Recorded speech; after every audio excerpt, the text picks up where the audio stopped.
Hello po, good morning. Si Johnny na naman po ito ng Royal Homes.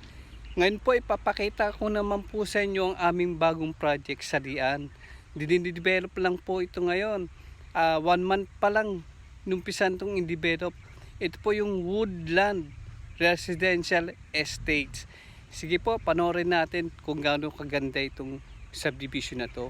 At kayo po, baka gusto nyong mag-invest. Sige po, panoorin na natin.